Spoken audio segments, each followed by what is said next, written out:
Welcome to the Fit Body Secrets podcast. I am Coach Cheryl, and my mission is to bring you all inspiration, education, and a ton of training tips to help you all be more successful on your fitness journey.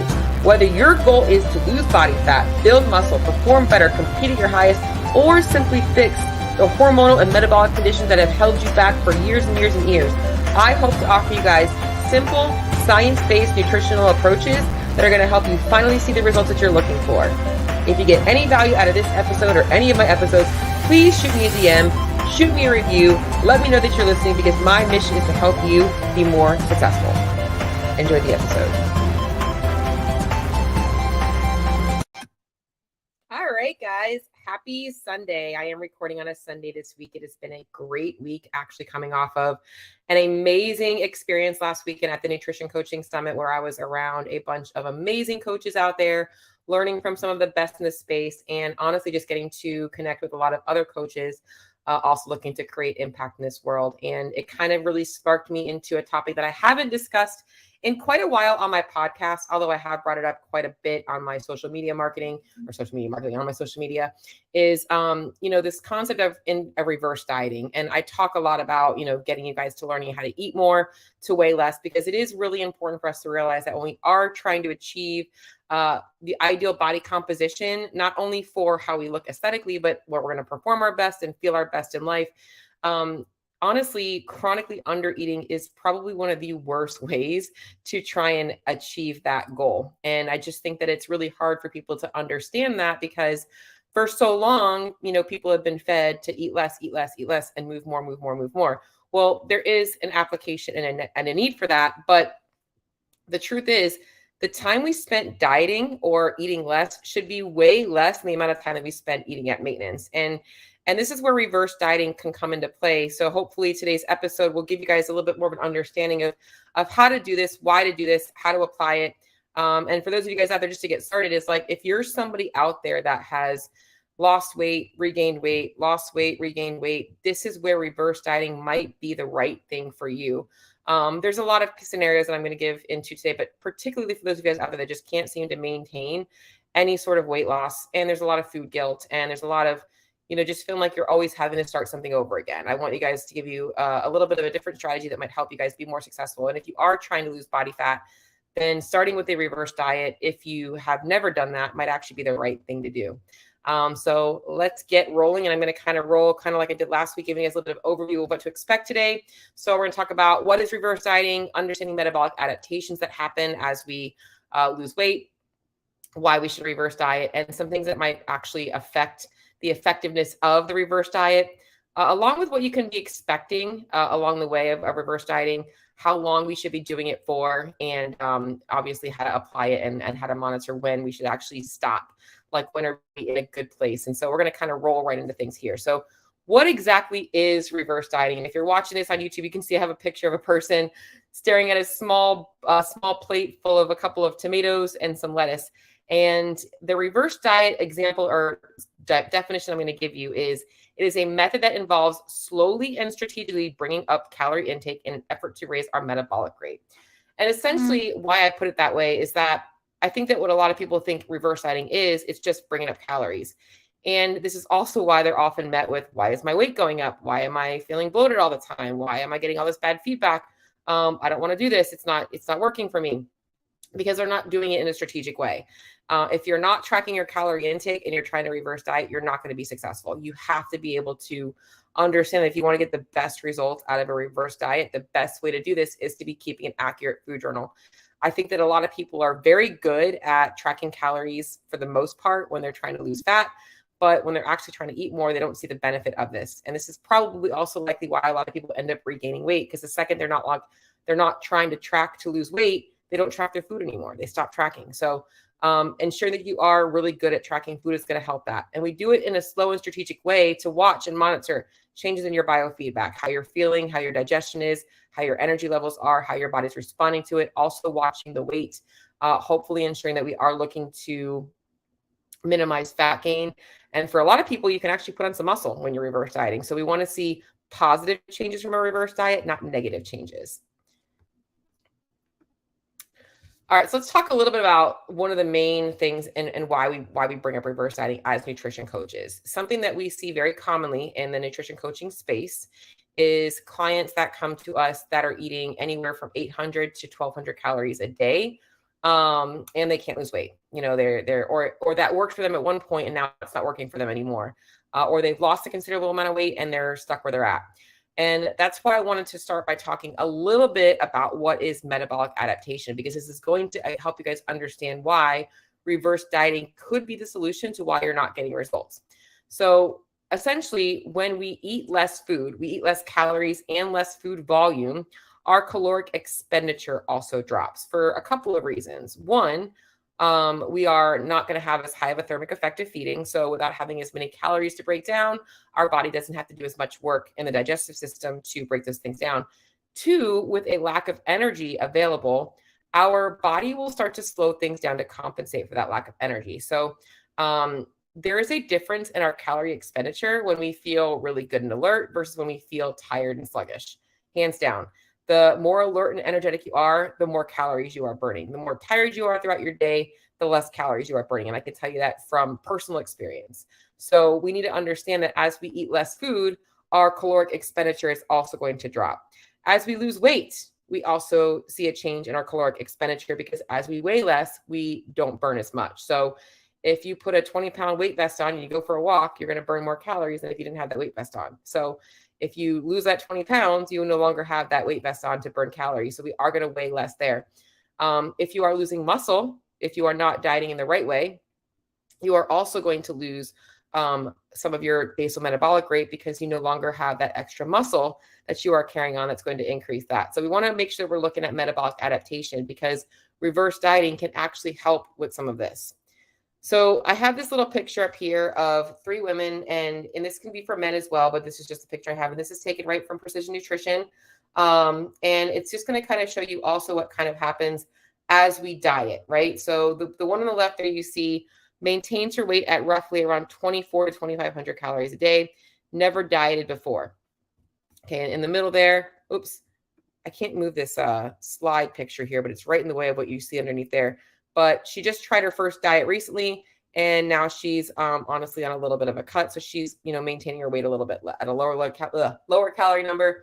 And then the one on the far right you see has dieted on and off for years. Okay, so this is what we typically see. Every time we diet, we lose weight, and then we bring calories up and we lose weight. That yo-yo dieting slowly starts to cause a change in our metabolic rate. Even though all 3 of these women might weigh the exact same, now their metabolisms have now morphed to be 3 very different metabolic pictures or different metabolic rates. So we want to make sure we're watching that. And this is where if you guys diet the right way, you cut weight the right way, we hopefully won't have any negative adaptations from that. But this is where reverse dieting can also come into play. All right, so let's talk about the effects of reverse dieting. I already had kind of mentioned that we're going to see a drop in our basal metabolic rate because as we weigh less, we're going to move less, or as we weigh less, we're going to burn less. As we eat less, we're going to move a little bit less. We're also going to be not as having that high thermic effect of feeding. So those things are all going to factor into why having a reverse diet can be super helpful. Because if we now have a different type of adaptation, aka we bring calories up, now our BMR can rise. So we are going to be eating more food. So it means we're going to be burning more calories through digestive rate. Our non-exercise activity will typically pick up because we have more energy. Our work capacity is going to come up. And I didn't mention that, but on this one here, you're going to see as we are cutting calories back, our energy expenditure during exercise also goes down. Exercise becomes a little bit harder. When we bring calories up, exercise becomes a lot easier. So our work capacity increases. So we're actually going to be burning more calories. And this is where it's so important for you guys to understand. I wrote here the problem. By the time someone gets to goal weight, often the amount of calories they are eating to maintain it are not sustainable. Slowly calories sneak back in, and then we start to have a yo-yo effect on that chronic diet restrict binge cycle. And this is important for you guys to understand because, I think a lot of us put a lot of guilt and a lot of, self-blame on ourselves for why all of a sudden we were so good and disciplined during the diet, and now we can't seem to get our shit together. And it really comes down to a lot of the physiological signs that your body is giving you that, hey, you are now trying to weigh less, you have less body fat on you, you have less energy available. and calories become easier to just kind of sneak in. And originally in the beginning, you're like, it's not so big of a deal. It's just a little bit here and there. But then those little things start to become more often. And that's where the calories start to really creep back up. With a reverse diet, we can actually bring calories up in a very strategic and slow way that we can eat more calories and maintain our weight. But this is where the precision of doing this just as seriously as you would a fat loss phase is really important. So let's talk about a couple of differences here that you're going to see on the screen. Oh, my coffee mug is closed.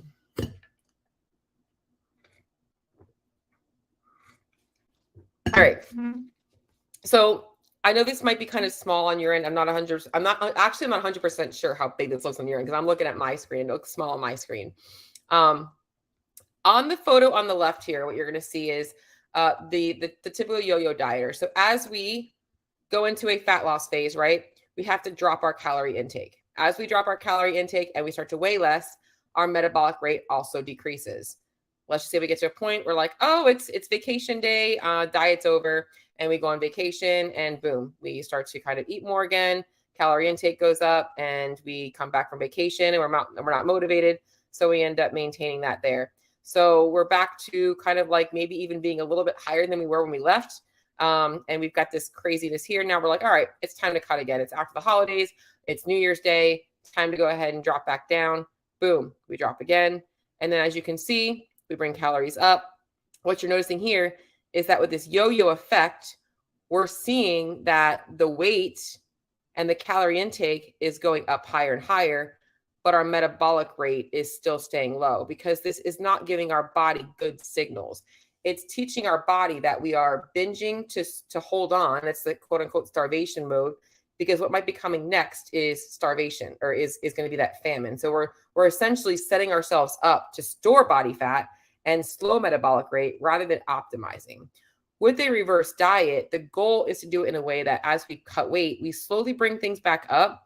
And the weight might come up a little bit, but the goal really is to see a rise in our calorie intake and our metabolic rate while our weight stays about the same. And that is the goal of reverse dieting. You know, with a lot of people, though, they think that when they reverse diet, they're supposed to lose weight. And that's not really the case. Sometimes you do, but the goal really is if I can bring calorie intake up and we get the metabolic rate up, now it can make this so much easier. So let's just say you're stuck here, right? Maybe you're plateaued. Okay. If instead of here, instead of dropping things back down, if you're plateaued, what if we instead had stayed here, brought calorie intake up, brought metabolic rate up, and instead of dropping down right away, we actually saw the weight stay the same. And now we can kind of see that steady drop. What people don't realize is with changes in your biofeedback, how you feel, it's going to make that diet so much easier to sustain. Because now that you're eating more, we can actually get you to lose weight on more calories. Now, there's a couple of things that we have to think about when it comes to reverse dieting that are going to factor into your body's ability to take to it. And this is really important for you guys to also understand, is that our lifestyle matters. So an effective reverse diet works really well for hyper responders. These people are the ones that as you increase calorie intake, they're actually also increasing their calorie output, and not by forcing it, but they just move more. They're like, I have more energy. They want to do more in their day. They want to move around more. They find themselves looking for things to keep them active. They're more excited about their workouts. That is the goal. You know, that's probably when you're going to get the best results. Aging can play a factor in the effectiveness of a reverse diet. Not that age is the problem, but as we age, we are losing anywhere from 5 to 10 pounds of our metabolically active muscle tissue unless we are strength training regularly. And this is why strength training for women in particular is so important. If you are not strength training regularly, you are slowly seeing a decrease in your lean muscle mass. And then the last one is, I've already kind of hit the nail on the head, is that nutrition accuracy has to be in place. We have to make sure that we are not guessing on our calorie intake, because even, you know, when I'm doing a reverse diet the right way for somebody, it's going to be like 100 calories a week. And that can be very easily untracked. So we want to make sure we're doing it the right way. All right. Going back to this varying results one, this is just like a really cool example that I wanted to show you guys. Is there was a study done where they were essentially feeding people an extra 1,000 calories a day, a controlled study. And mind you, let me just tell you that a lot of these controlled studies are very hard to control. And what you're seeing here is that they had these people eat an extra 1,000 calories a day. And on the top here, I know it might be kind of small, some of them gained upwards of, it looks like almost 10 pounds on the bottom, whereas the top only gained about 1 pound. And the main reason for this is changes in metabolic rate, obviously how much lean muscle tissue some of these people have versus others, but more importantly, their lifestyle. What happened when they add those extra calories in. Some of them were likely hitting it harder in the gym, burning more. Others were probably not doing much of anything. And I've talked a lot about the metabolic toggles, right? And this is where there's a difference between the person that eats more and exercises more. They are more of the athlete model, or the person that eats more and exercises less. And they're kind of like the couch potato model. So we want to make sure that we are finding our place of a balance between how much exercise and activity we need to feel good and to see results. And that's going to help also build our metabolism. All right, so here's a couple of applications and where you guys are probably like, all right, just give me the good share. What am I supposed to be doing when I reverse diet? So why would I want to reverse diet? Well, number one is, as I've already mentioned, coming out of a fat loss phase. Let's just say you just lost 5, 10, 20, 30 pounds. And you'll know when it's time to start to work on maintenance, because you're going to start to find it's getting a lot harder for you to keep what you're not motivated as much anymore. Now, if you just started and you're not motivated, it's different. But if you've been going for a long time, you've lost a considerable amount of weight, and you're starting to find a little bit burned out by the thought of chasing fat loss, it might be time to come out of the fat loss phase and work on a reverse diet. This is going to help you maintain that loss. Even if you aren't quite at your goal weight yet, remember, you don't have to be, fat loss is not a linear thing. You can take breaks. If you cut 5, 10, 15 pounds and you do a reverse diet, you bring things back up, you're holding up at maintenance for a little while, doesn't mean you can't go back into a fat loss phase in another 3 or 4 months. Just give your body a break from that constant thought of fat loss.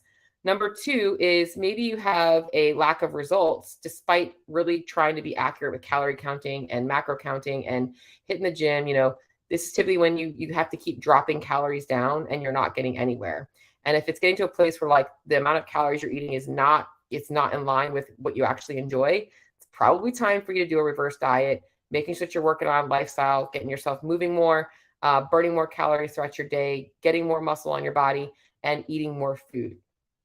Number three is you're looking to get ripped. You want to get strong, you want to get lean, you want to be more athletic.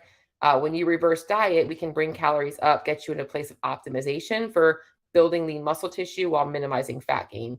And this works really, really well for CrossFitters, because you're typically going to be looking at eating close to maintenance, sometimes slightly above, sometimes slightly below. But with you guys doing the high intensity training, frequent weightlifting, and a lot of that, just that constant training of the central nervous system, the extra calories is going to help you get a better response from that. And if you are doing heavy enough weights, you're hitting the overload, you're also going to see better results. And then number four, maybe you just want to eat more food. I mean, I'm going to be honest. Some people are always like, I just feel like maybe you do eat very, very clean, and maybe you are maintaining your weight. You're happy with how you look, but you're just like not happy. Like you wish you could eat a little bit more. Might be time for a reverse diet.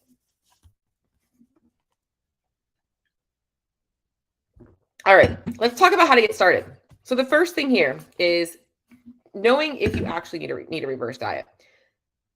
What the number one thing is if you're assuming you need a reverse diet, aka you're the person like, I swear I don't eat enough food, tracking your intake is so important. If you are not tracking your intake for at least 7 to 10 days, you cannot tell me you need a reverse diet. We have to have an accurate account of how many calories you're taking in.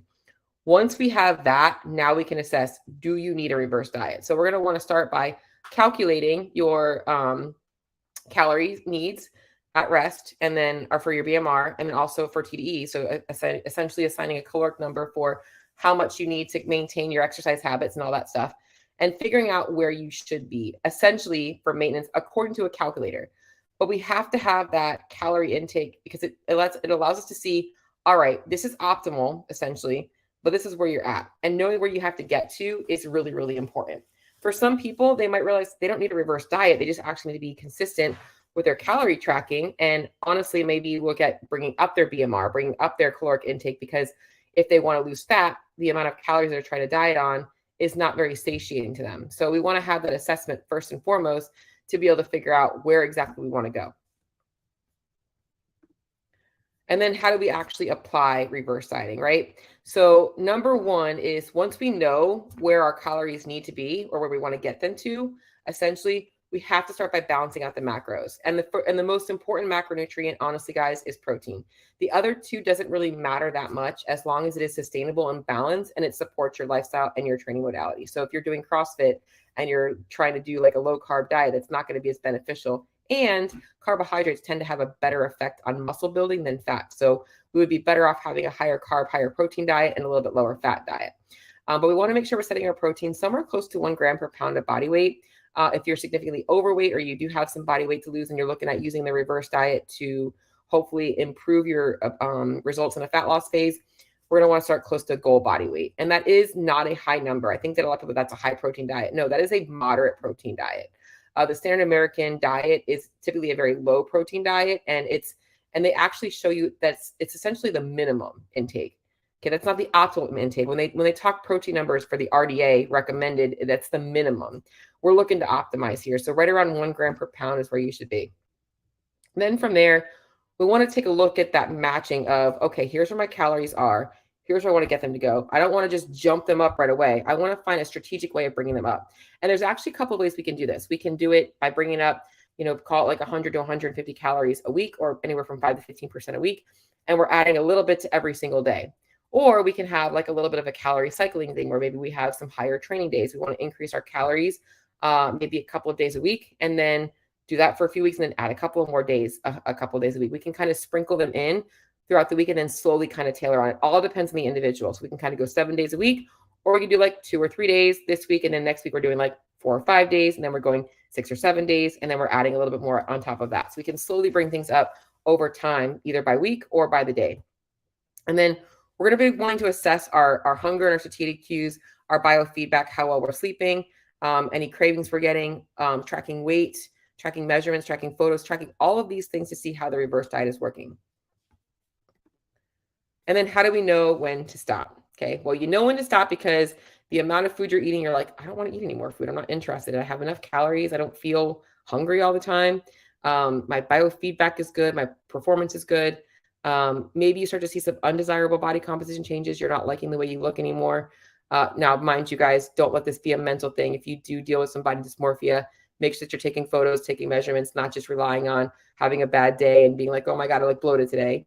And then the most important one is the length of time in the reverse versus the calorie deficit. And this is a really important one. So if you have been in a calorie deficit for like years and years and years and just been chronically dieting, you're going to need a little bit longer in the reverse. You're going to need a little bit longer in the maintenance phase.